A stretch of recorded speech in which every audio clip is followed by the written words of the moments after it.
La plateforme d'échange de crypto que vous utilisez pourrait bientôt devenir illégale en Europe. Ce n'est pas une rumeur, c'est la conséquence directe d'une loi dont peu de gens mesurent encore l'impact, le règlement MICEA. Et je vais vous expliquer pourquoi, contre toute attente, c'est peut-être la meilleure chose qui soit arrivée à vos investissements. Ceci n'est pas un conseil en investissement. Les informations présentées dans cette vidéo sont à titre éducatif et informatif uniquement. Consultez un professionnel avant toute décision financière. Bonjour à tous, c'est Manu de Sepia Investissement. On décrypte aujourd'hui un sujet crucial, MICEA pour Markets in Crypto Assets. C'est le tout premier cadre réglementaire complet pour les cryptoactifs en Europe, et depuis début 2026, il est pleinement en vigueur. Fini le Far West. L'objectif de MICA est simple, protéger les investisseurs comme vous, assurer la stabilité financière et mettre de l'ordre dans un marché qui en avait besoin. Concrètement, qu'est-ce que ça change? D'abord pour les plateformes d'échange, les courtiers, bref, tous les intermédiaires. Pour opérer légalement en Europe, ils doivent obtenir un agrément unique, le statut de PSAN, prestataire de services sur actifs numériques, valable dans les 27 pays de l'Union. Cet agrément n'est pas un simple papier,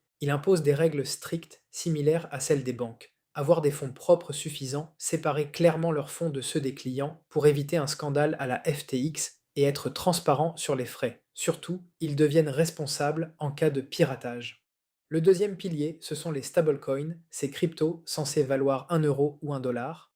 MICA impose à leurs émetteurs de détenir des réserves équivalentes, liquides et auditées. En clair, pour chaque euro de stablecoin émis, il doit y avoir un vrai euro en sécurité à la banque. C'est la fin des promesses en l'air et le début d'une vraie stabilité. Alors bien sûr, tout n'est pas parfait. Certains critiquent à un coût de mise en conformité élevé qui pourrait freiner les petites startups. De plus, MICEA ne couvre pas encore tout. La finance décentralisée, DeFi et les NFT uniques ne sont pas dans le périmètre actuel, même si des rapports sont attendus pour la suite. Mais pour vous, l'investisseur, le bénéfice final est immense, la sécurité. Avant, en cas de faillite, vos fonds étaient perdus. Aujourd'hui, des règles claires vous protègent. C'est aussi un gage de confiance. Cette réglementation ouvre la porte aux investisseurs institutionnels, fonds de pension, sociétés de gestion, qui attendaient ce cadre légal. Leur arrivée pourrait apporter une liquidité et une stabilité sans précédent au secteur. Alors, votre plateforme va-t-elle devenir illégale? Si elle n'obtient pas le statut de PESAN, la réponse est oui. Il est donc crucial de vérifier que vous utilisez bien un acteur régulé en Europe. Vous l'avez compris, MICEA n'est pas là pour tuer la crypto, mais pour la rendre adulte. C'est l'étape indispensable pour que les actifs numériques s'intègrent enfin de manière durable et sécurisée dans nos patrimoines.